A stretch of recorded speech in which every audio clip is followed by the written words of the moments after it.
book of Genesis describes the Garden of Eden as paradise.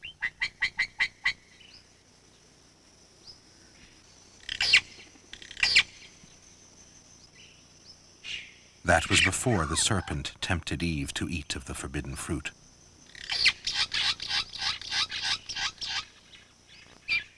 As punishment for so great a sin, God condemned all snakes to spend their lives crawling on their bellies.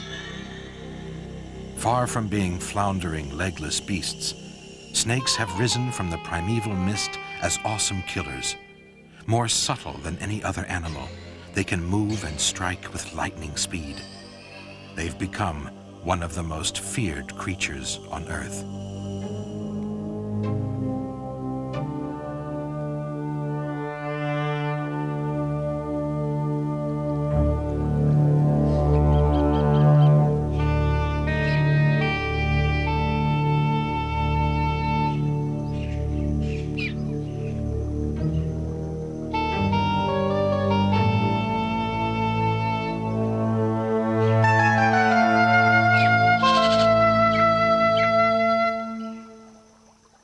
Man has always had a special relationship with snakes, part fascination, part fear. Some say the cursing of the serpent symbolizes the ultimate victory of God over Satan. Others that it represents sexual passion as a sin. Snakes are also linked with desire and fear in Greek mythology. Medusa was said to be stunningly beautiful, yet her hair was a mass of writhing snakes. Anyone tempted to gaze upon her immediately turned to stone. The snake has had a mixed reputation. The Greek god of healing chose the snake as an emblem of medicine. It features on the badge of the Royal Army Medical Corps. Anthony called Cleopatra the serpent of Old Nile. She died holding an asp to her bosom. St. Patrick is credited with banishing snakes from Ireland, but since there have never been any snakes in Ireland, the feat was more legendary than magical. The idea of giant snakes fascinated early explorers. They returned with tales of pythons 100 feet long, requiring a small army to subdue them. As travel became more widespread, snakes got cut down to size. The longest recorded snake is a python, 33 feet long. Perhaps the most persistent legend about snakes is the power of music to charm them. Snakes don't have effective ears, so never hear the charmer's pipes. It's the movement of the instrument that fascinates them. Many snake charmers partly sew up the lips of their serpents to lower the risk of being bitten.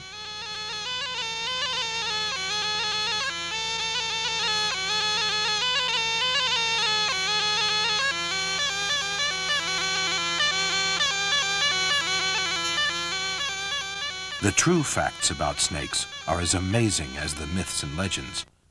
There are at least 2,000 species. Less than 15% of these are venomous. All are extremely skilled predators.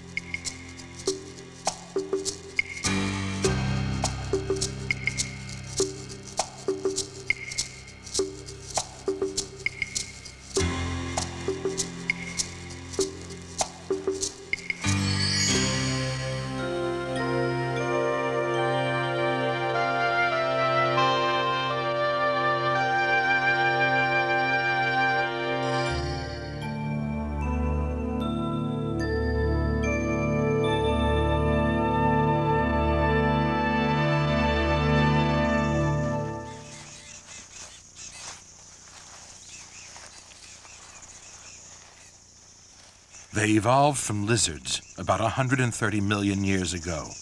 Unlike snakes, lizards have eyelids that can blink, external ears that hear very well, and usually 4 powerful legs.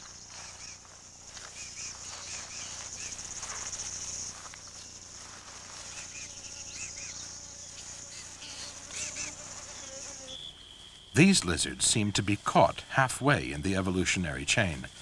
The legs of this blue-tongued skink from Australia are hardly big enough to carry its squat, heavy body.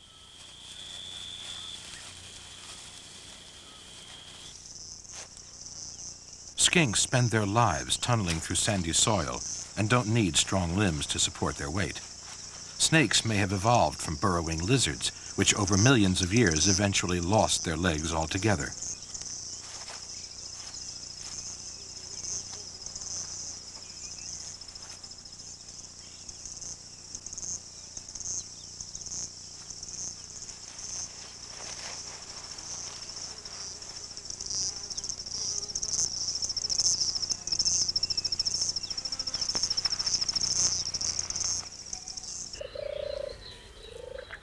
The slow worm is a lizard, although it looks like a snake.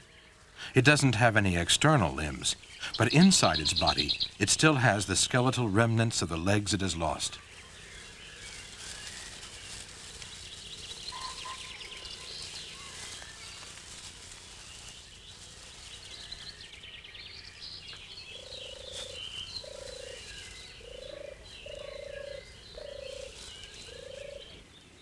The European worm lizard doesn't have either external or internal legs. In 50 million years, its descendants may possibly become true snakes, though they will have to change more than their shape to do so. The ancients thought this lizard was extremely venomous. In fact, they're harmless.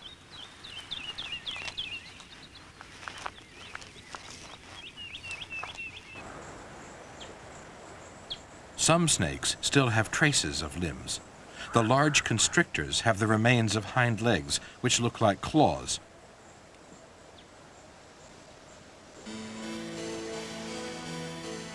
Being legless doesn't stop them. Even a snake as large as this 17-foot African python is surprisingly versatile.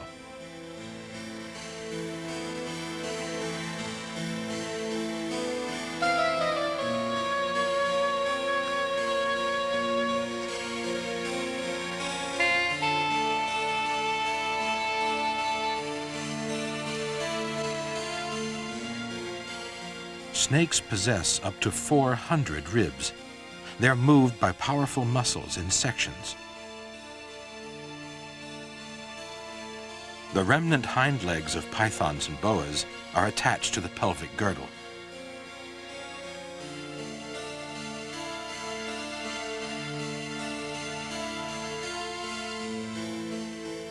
The bulge passing overhead is where a broken rib has healed.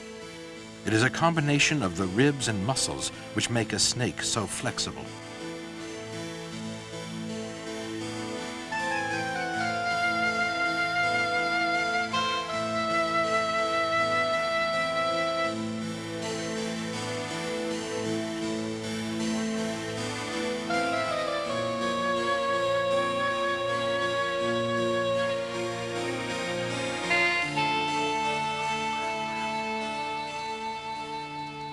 There's much more to a snake's movement than a superb rippling of muscles.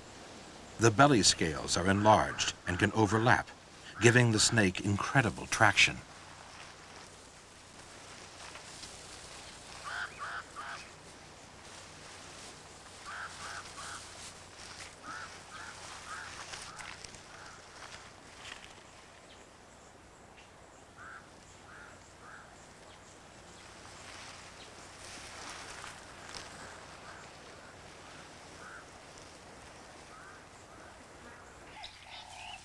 Like the python, the African puff adder moves in exactly the same way.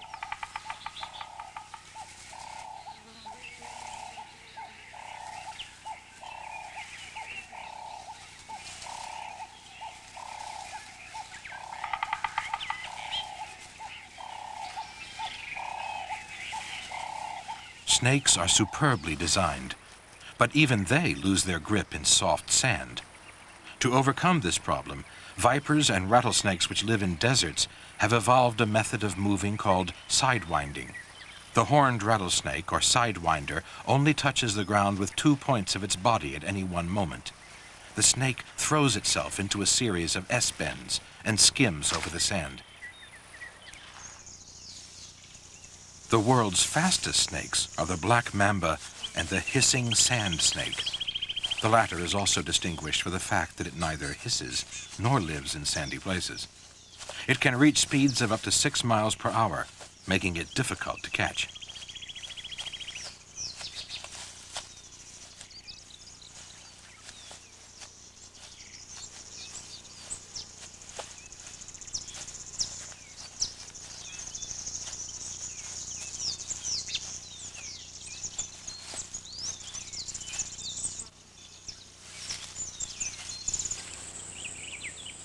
There are many advantages to having a long, muscular, limbless body, but there are problems. Eating is one of them. Snakes habitually swallow prey far bigger than their own heads. This African vine snake is about to eat a chameleon. It looks impossible, and would be so if a snake couldn't disarticulate its jaw. The quadrate bone in the lower jaw acts like a hinge, enabling the mouth almost literally to fall apart. Snakes have small, sharp teeth for holding on to their prey. They can't chew with them. The vine snake's body muscles pull the chameleon towards its stomach. Having no legs does not hinder an attacking snake. A long, muscular body provides all venomous snakes with the power to strike their victims with devastating speed.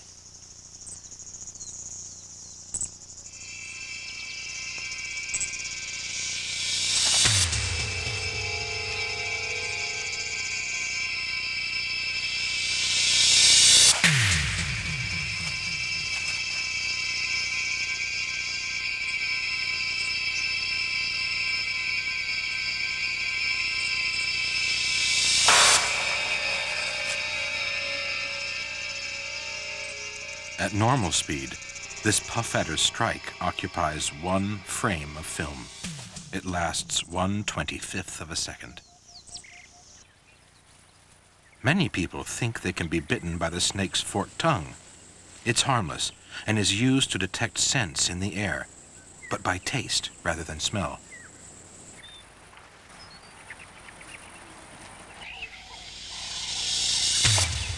Snakes inject venom into their victims through a pair of fangs. There are 2 types of venom. Vipers and rattlesnakes use hemotoxins, which break down blood vessels.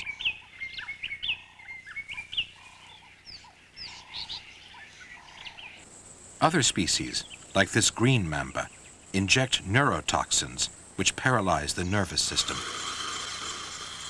The most dangerous snakes can kill within minutes. Venoms, which are modified saliva, have 2 purposes: to immobilize prey and to break down its victim's body tissues. Snakes cannot chew like other animals, so the venom helps to speed up the digestive process. The boomslang is a deadly back-fanged snake. It's difficult for a snake whose fangs are at the rear of its mouth to bite victims as large as humans. This snake appears to have 4 fangs. It's quite common to find a second pair growing to replace the front ones when they break or wear out. The pits at the top are where the venom enters. On small prey, the strike of a back-fanged snake is fatal.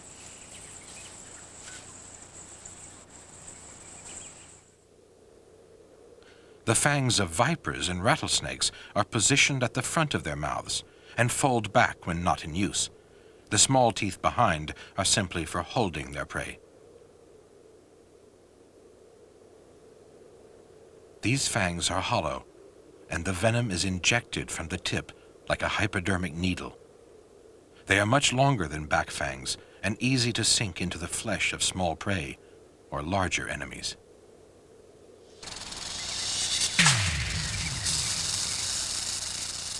The Gaboon viper has the longest fangs. They can measure 1 3/4 inches. The spitting cobras deliver their nerve poisons through the most specialized teeth of all. All cobras are front-fanged and the fangs are fixed. But the spitting cobra has an amazing weapon. The poison duct is totally enclosed, and there's a forward-facing hole at the front of each tooth. When the snake compresses its venom sacs, the fangs act like water pistols, squirting venom accurately up to 12 feet, usually at the eyes of the enemy. They are used for defense rather than attack. It's estimated that worldwide, up to 40,000 people a year die from snake bites. Figures increase in the tropics as more land is farmed and workers are exposed to sleeping or slow-moving snakes. Still, more people die from bee stings than from snakebite.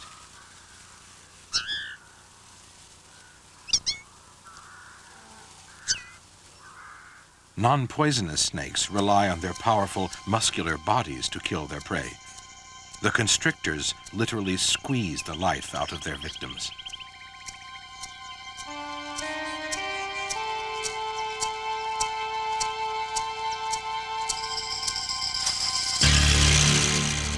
It's a popular belief that constrictors crush their prey. In fact, they suffocate them.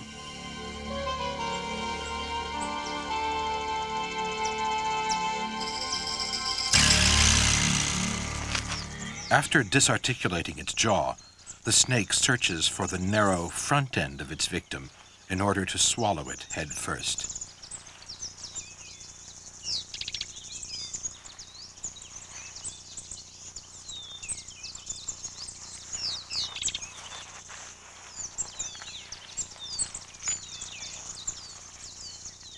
Even poisonous snakes have enemies. Camouflage cuts both ways. It conceals this adder from its prey and predators.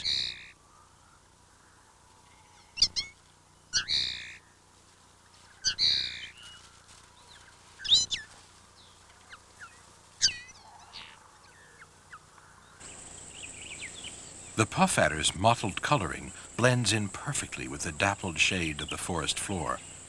Its venom is one of the most lethal hemotoxins, but like most snakes, it will move off as soon as it feels the vibrations of heavy footsteps.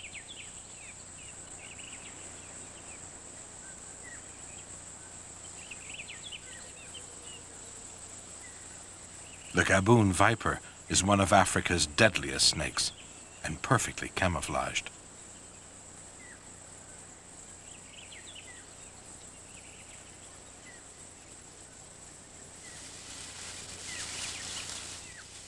It's dangerous because it tends to freeze when threatened, making it difficult to spot and easy to step on.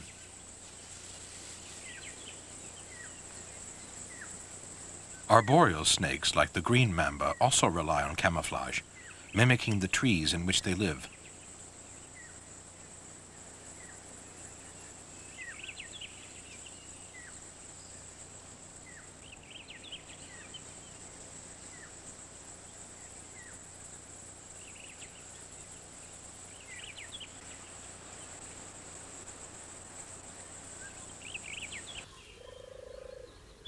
A few snakes can feign death to fool enemies.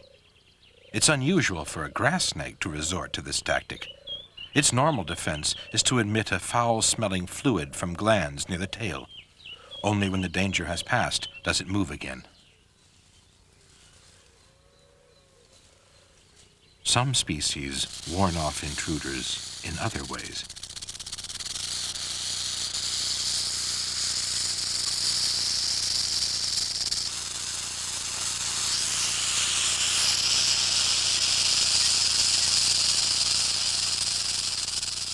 Each time a rattlesnake sheds its skin, the last scale stays on and is added to the end of its tail.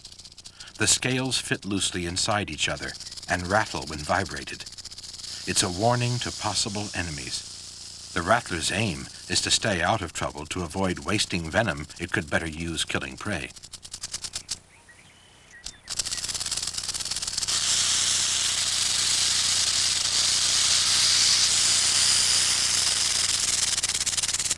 The gopher snake is a fake. It's harmless, but by mimicking a rattlesnake, it confuses its enemies into thinking it's as poisonous as its look-alike.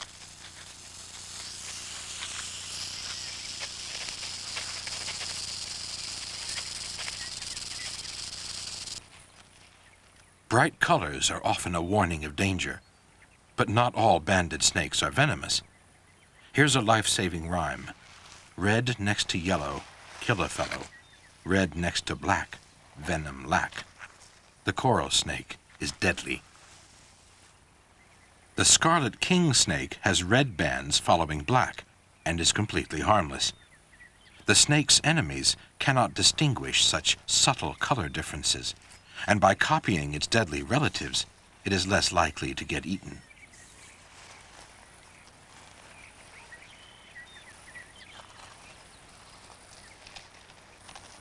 Sometimes it's hard to tell the difference.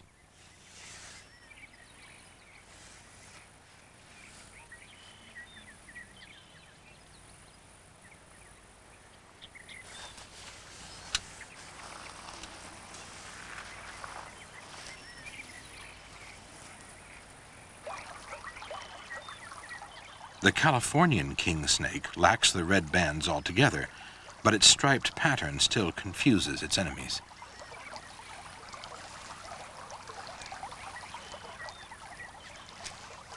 One thing which distinguishes king snakes is their appetite for other snakes. They do get bitten, but seem immune to venom that could kill a man.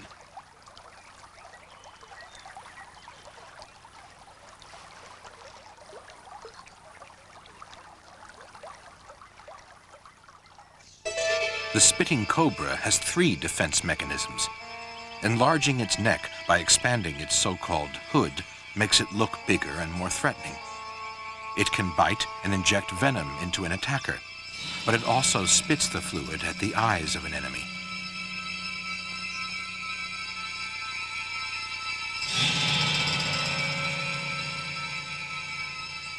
The result is extremely painful, and if not washed out immediately, can cause blindness.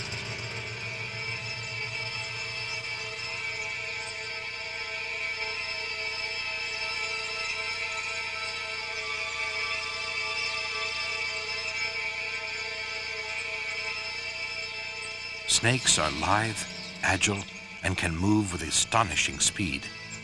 They are formidable predators, yet they are surprisingly vulnerable to attack.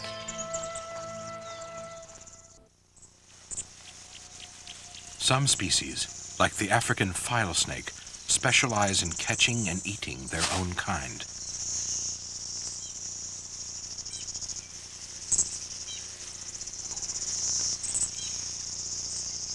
Since snakes have no awkward legs, the victim is easy to swallow.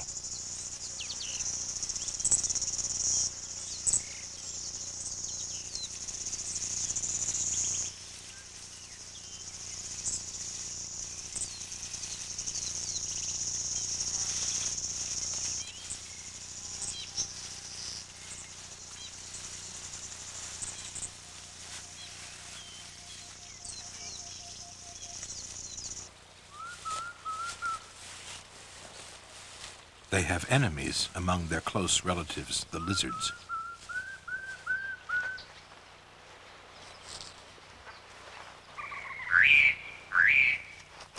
African monitor lizards know that termite mounds shelter many different animals.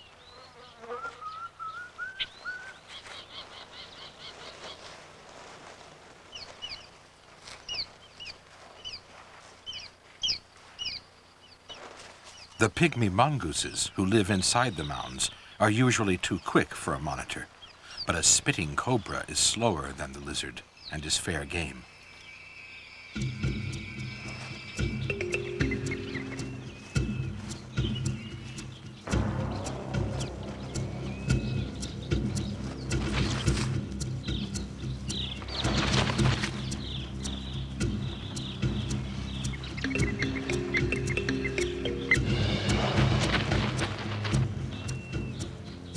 A spitting cobra is a formidable snake for a monitor to tackle.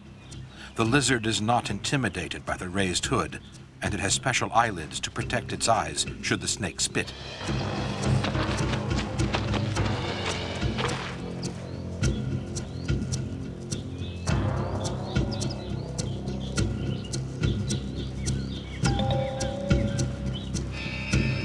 The snake bites the monitor, but it has little effect. Either the lizard's scaly skin is so tough the cobra cannot pierce it with its fangs, or the monitor has some immunity to snake venom.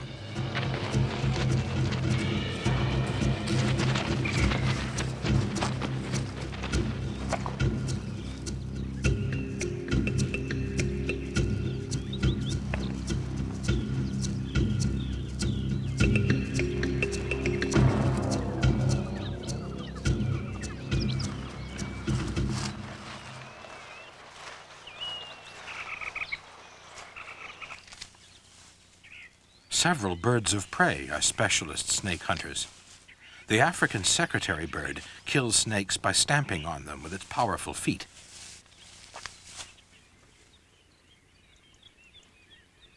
The European short-toed eagle swoops down on its prey.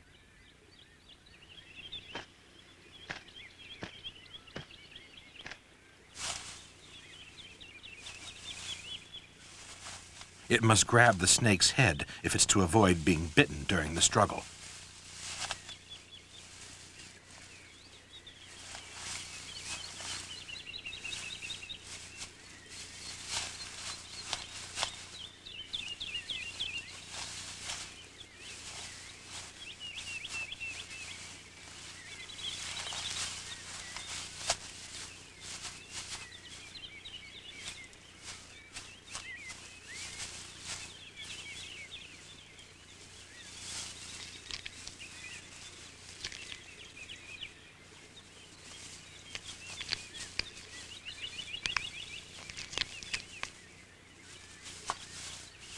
Snakes have many predators, but their worst enemies are humans.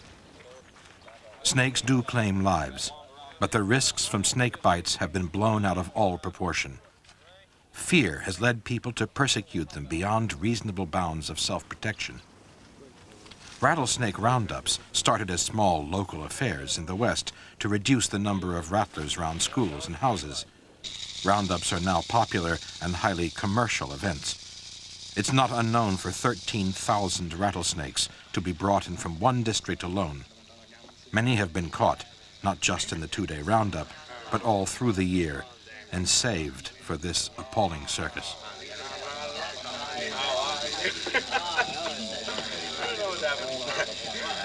Jimmy, is that one have stainless steel hook? Who's got my knife? I got it over here. Jimmy, you got one over here. Here. That's right. There wasn't one over here. No. You're right.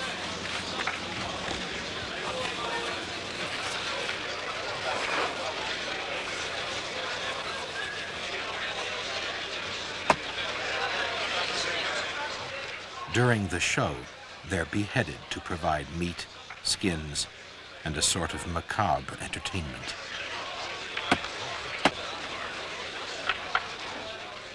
Even the extraction of venom serves no useful purpose.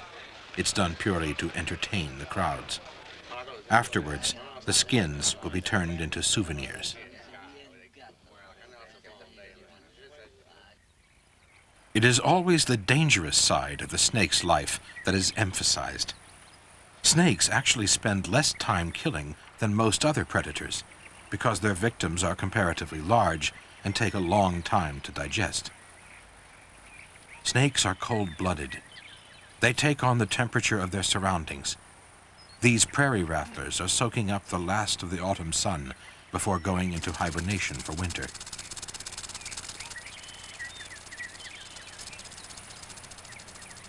The dens they use are often traditional ones, like this cave.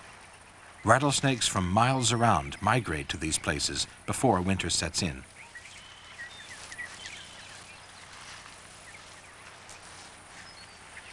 The scene inside such a den has a sinister quality few horror movies can match.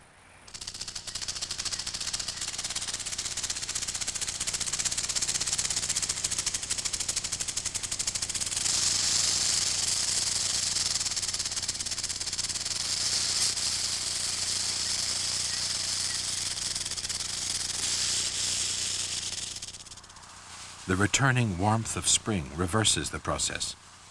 This writhing mass of garter snakes will soon disperse across the countryside.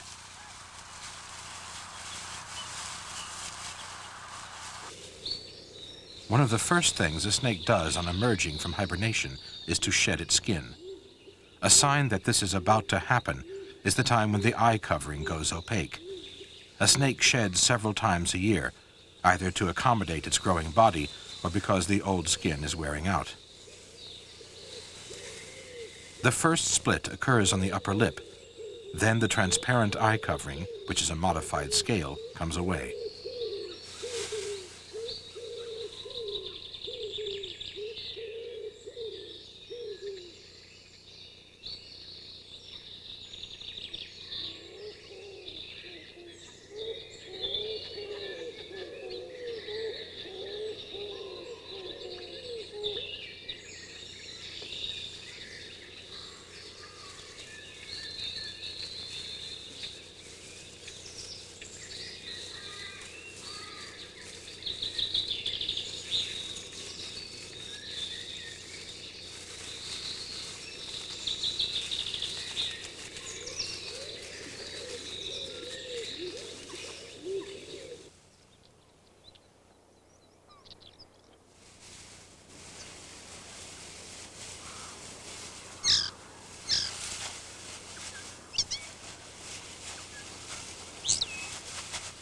This is the so-called adder dance, often associated with courtship.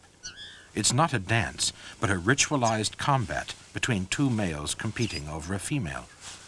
They have the power to seriously hurt each other, but it's really just a test of strength. The weaker contestant will give in long before there's any need to resort to biting.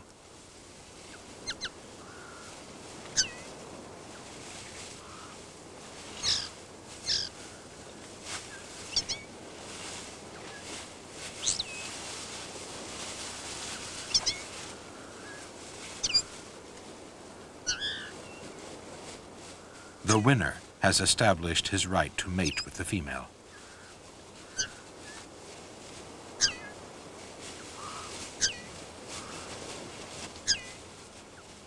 She's less strikingly marked than the male and much bigger. Adders are among those snakes which give birth to live young. The females have to be large enough to carry up to 18 babies inside their bodies. Most reptiles, including snakes, lay eggs. Birds evolved from reptiles and also lay eggs, but their offspring are dependent on their parents for the first few weeks of life. Very few snakes show any parental care. Grass snakes often lay in a warm, moist compost heap, but once they've laid, they'll take no further interest in their eggs.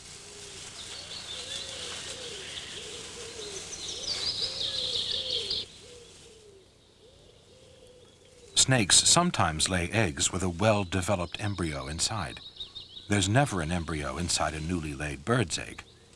Another difference is that a snake's egg is covered in a membranous skin. They don't need a hard shell to support the weight of a brooding adult.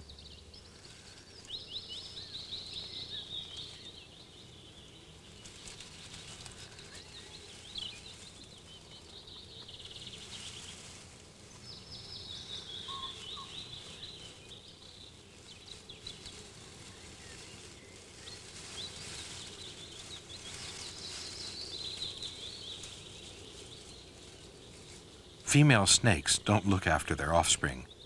To ensure that at least a few survive, they can lay up to 40 eggs. Inside the egg, it will take the snake embryos 6 weeks to develop.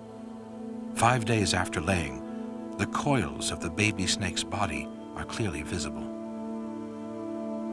The eye is already well developed, and the heart beats strongly. At 6 days, the head of the little grass snake is taking shape.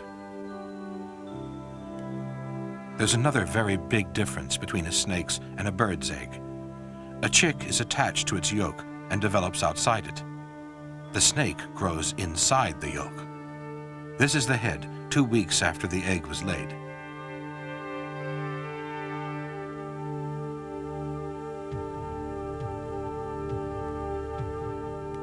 At 3 weeks, the embryo is looking more like a snake.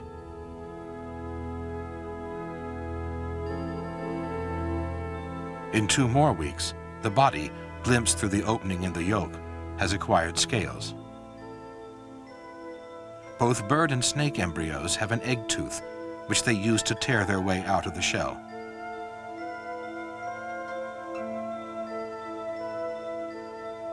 At 6 weeks, they're nearly ready to hatch. The eye is opaque because one of the first things the little snake will do on emerging is to slough its skin.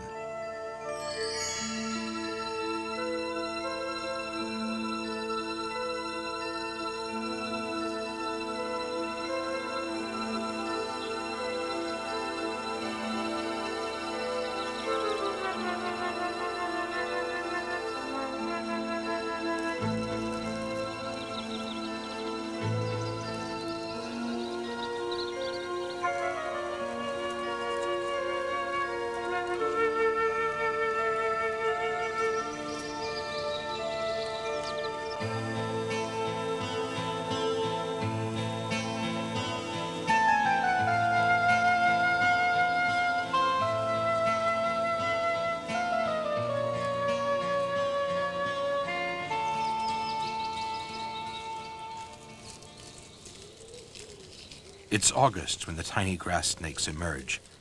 Autumn and hibernation are only 2 months away. Before then, they must double their body weight and put on fat to withstand the cold. Those that fail to find enough food will probably perish.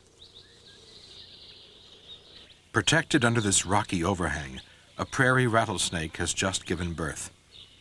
Rattlesnakes produce live young. The embryos are contained in a thin membrane inside the mother's body and break out just before birth. It looks as though this mother is protecting her brood, but she is resting after her labors and hasn't yet moved off to leave her family to fend for itself. The babies are not helpless.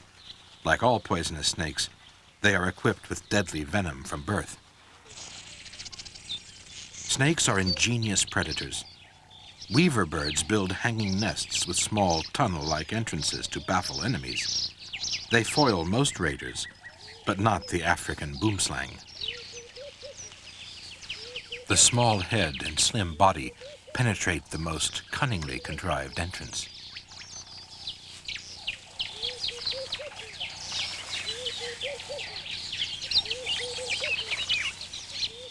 There's nothing the parents can do except watch as the young birds are taken.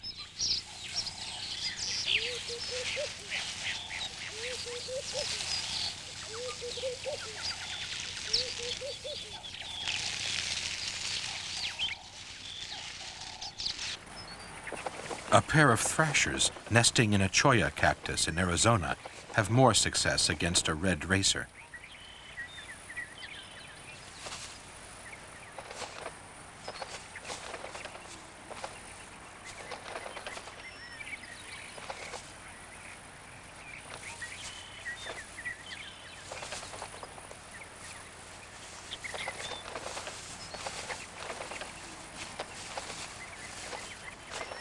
The snake eventually gave up, and the nest was saved. The most consistently successful nest robber of all is the egg-eating snake. It eats nothing but eggs. It lives throughout tropical Africa, where there are always some birds nesting throughout the year.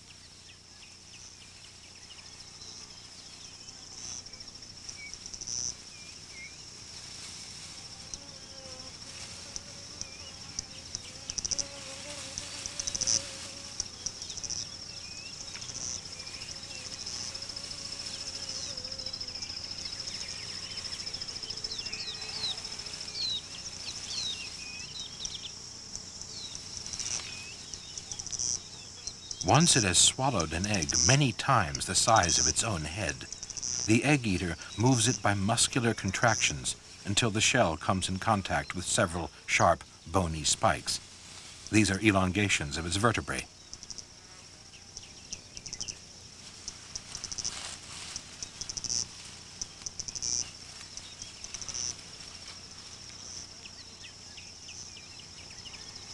It twists its neck until the spikes crack the shell.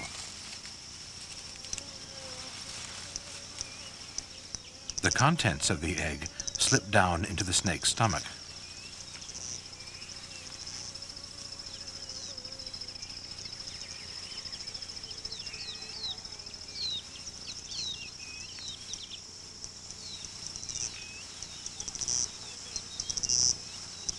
It then regurgitates the indigestible pieces of broken shell because their sharp edges might damage its delicate inside.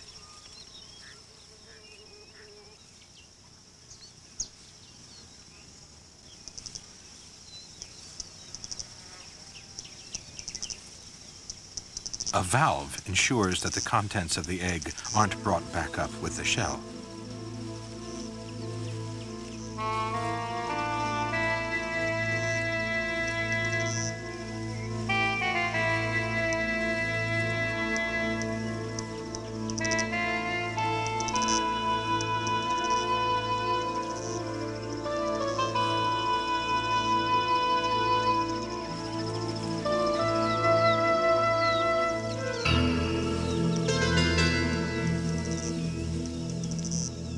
Eggs provide a high-protein diet, but in most parts of the world they're only available seasonally, so few snakes can feed exclusively on this food.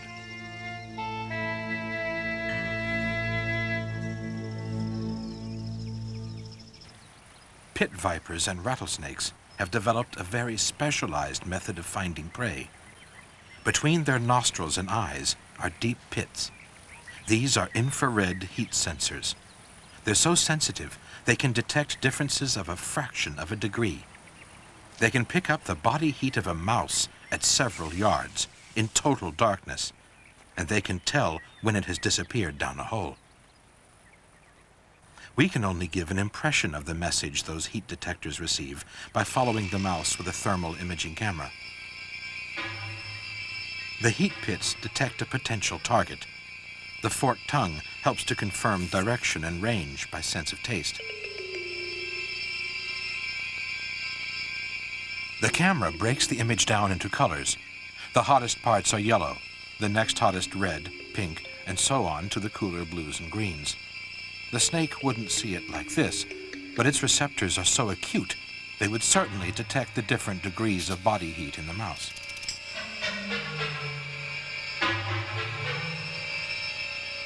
When the snake gets close to its hidden prey, it homes in on the hot spots.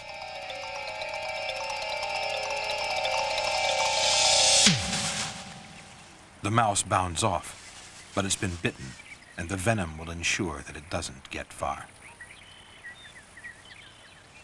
Sense of smell will be sufficient now to help the snake find its meal.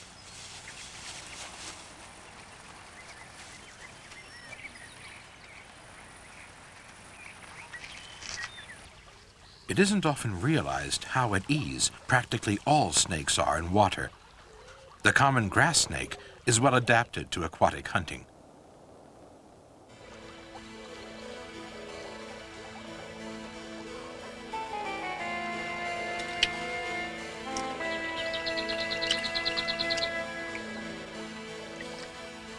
All snakes can swim, and many can stay submerged for a considerable length of time.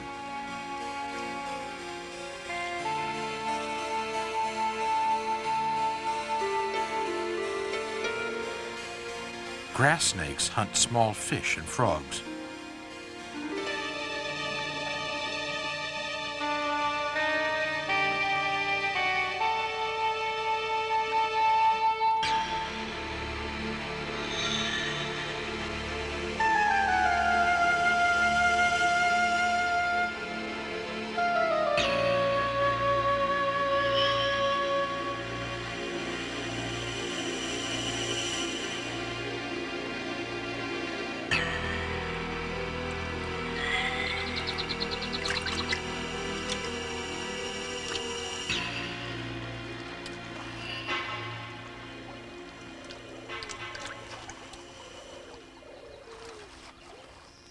The ultimate freshwater snake lives in the Amazon basin.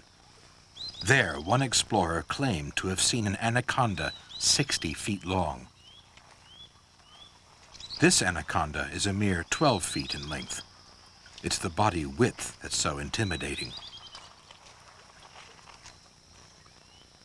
The anaconda is a giant constrictor that probably doesn't exceed 30 feet in the wild. Even a snake 12 feet long is capable of constricting and eating a 4-foot caiman.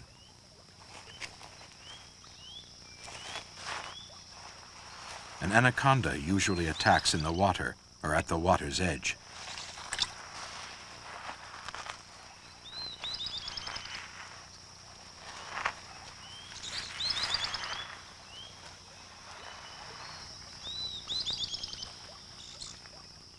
It's a huge meal, but the snake will eventually manage to swallow it. Large snakes have been known to eat prey equal to their own body weight, and then may not do so again for several weeks.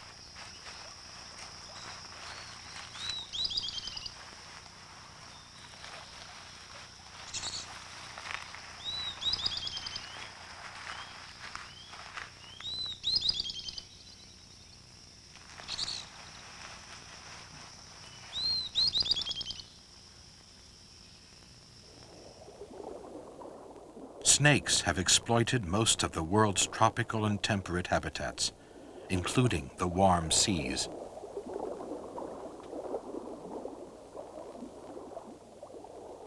Sea snakes are one of the most extreme examples of adaptation. They're related to the cobras and they're found in all tropical oceans except the Atlantic.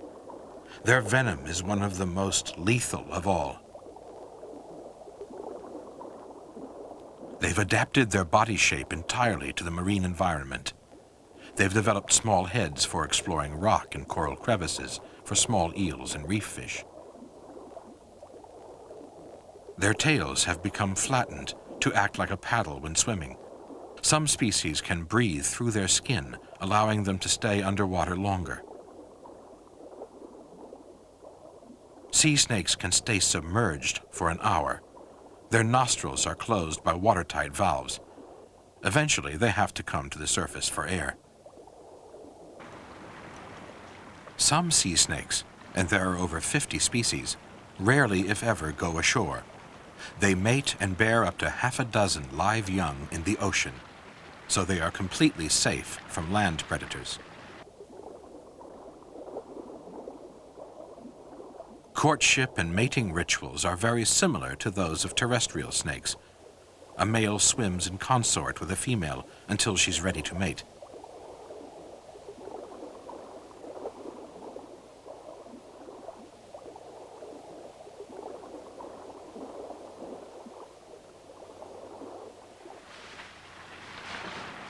There's no effective antivenom for the sea snake's deadly neurotoxins, but in the water they are not aggressive. Very few people get bitten because the snake's mouths and fangs are too small. Even so, they are extremely dangerous. The venom is usually fatal, but slow acting. By the time the symptoms appear, it's invariably too late. Experienced scientists handle them with careful confidence. This is an extremely large olive sea snake. Amateur divers, even if they are wearing a wetsuit and gloves, should never do this.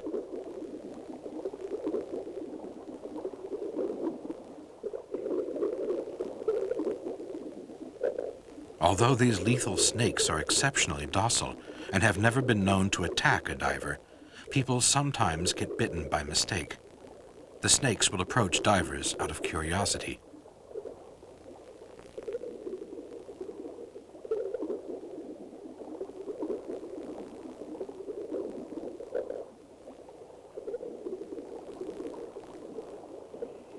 The bizarre stories which are the basis for people's widespread fear of snakes are almost all untrue. Few of them attack, even in self-defense, unless severely provoked, and the vast majority are completely harmless. Far from being miserable, legless beasts, snakes have conquered almost every habitat on Earth. Millions of years have turned them into masters of disguise and deception. They are stunningly efficient killers. Over the ages, this supreme predator has been a source of fascination and, for some, the cause of uncontrollable fear.